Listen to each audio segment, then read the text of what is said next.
எல்லாத்துக்கும் வணக்கம். இப்போ நடந்து முடிந்த 2026 தேர்தலில் வந்து பார்த்தீங்கன்னா, தேர்தலுக்கு பிந்தைய கருத்து கணிப்பில் வந்து பலவாறு வந்து சொல்லிக்கிட்டு இருக்காங்க. இந்த கட்சி தான் வந்து ஆட்சி பிடிக்கும், அந்த கட்சி தான் ஆட்சி பிடிக்கும் அப்படின்ட்டு வந்து சொல்லியிருக்காங்க.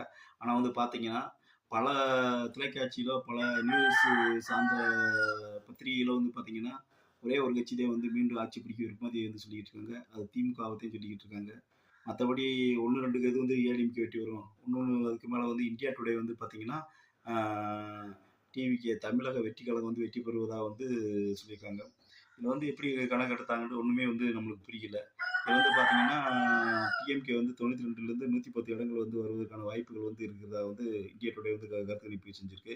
அதுக்கடுத்து பார்த்தீங்கன்னா, ஏடிஎம்கே வந்து 22லேருந்து 32 தொகுதிகள் வந்து வெற்றி பெறுவதற்கான ஒரு சாத்தியக்கூறு அப்படின்ற மாதிரி சொல்லியிருக்கு.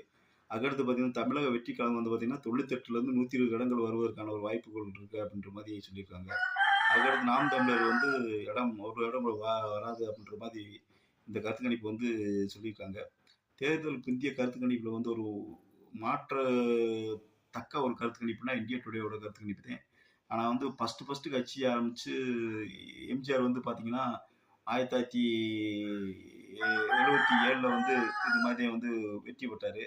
அவர் 10 வருஷம் 1987 வரைக்கும் ஆட்சி பிடிச்சாரு. அதுக்கடுத்து ஒரு நடிகர் வந்து முதலா வந்து ஒரு வெற்றி பெறுவதற்கான ஒரு சாத்தியக்கூறு இருக்கு அப்படின்னா இந்தியா டுடே ஒரு கருத்து கணிப்பாக இருக்க முடியும்னு சொல்லுது. இதில் பார்த்தீங்கன்னா 98லேருந்து 120 இடங்கள் வந்து வெற்றி பெறுவார்ன்று சொல்லுது. அவர் வந்து ஒரு இரண்டாவது ஒரு அதாவது எம்ஜிஆருக்கு அடுத்து ஒரு நடிகர் வந்து வெற்றி பெற்று ஆட்சி பிடிப்பார் அப்படின்ற மாதிரி இந்த கருத்து கணிப்பு இருக்கு. இந்த கருத்து கணிப்பு பார்த்தீங்கன்னா தேர்தலுக்கு முந்தைய கருத்து கணிப்பில் ஒரு குறிப்பிட்ட நபர்கிட்ட வந்து இந்த கருத்து கணிப்பு வந்து கேட்டிருப்பாங்க. அப்படி வந்து பார்த்தீங்கன்னா இளைஞர்கிட்டே அதிகமாக வந்து கேட்டிருப்பாங்க ஒரு மாதிரி தெரியுது. இவங்க வந்து பார்த்தீங்கன்னா இணையதளம் வந்து பயன்பாட்டில் வந்து இருக்கிறவங்கள்ட்ட இவங்க வந்து கேட்டிருப்பாங்க. அப்படி கேட்டுக்கிட்டு ஒரு பேருன்னு பார்த்தீங்கன்னா ஒரு குறிப்பிட்ட இளைஞர்கள் வந்து ஃபுல்லாக பார்த்தீங்கன்னா நாங்கள் டிவிக்கே ஓட்டு போட்டிருக்கோம், தமிழக வெற்றி கழகத்தை ஓட்டு போட்டிருக்கோம் அப்படின்ற மாதிரிலாம் சொல்லியிருப்பாங்க. அதுவும் பார்த்தீங்கன்னா இவங்க வந்து பார்த்தீங்கன்னா நகரங்கள்லதே வந்து இவங்க வந்து கருத்து கணிப்பு வந்து நடத்தியிருப்பாங்க போல தெரியுது. கிராமங்களில் வந்து பார்த்தீங்கன்னா அப்படியே மாற்றுத்தக்க ஒரு விஷயமாக செயல்படுகிறது.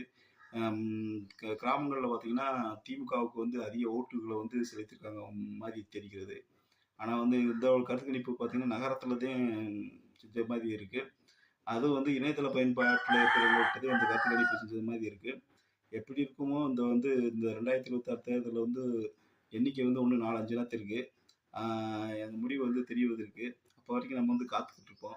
யார் வந்து வெற்றி கனியை வந்து பறித்து இப்போ வந்து திமுக வந்து வெற்றி பெற்று 2வது முறை ஆட்சி வரப்போதா, இல்லை வந்து ஏடிஎம்கே வந்து ஆட்சிக்கு வரப்போதா, இல்லை வந்து புதிதாக ஆரம்பித்த தமிழக வெற்றி கழகம் விஜய் வந்து ஆட்சிக்கு வரப்போறா அப்படின்ட்டு திங்கட்கிழமை வந்து தெரியும். அது வரைக்கும் வந்து நம்ம வந்து காத்துக்கிட்டு இருப்போம். வணக்கம்.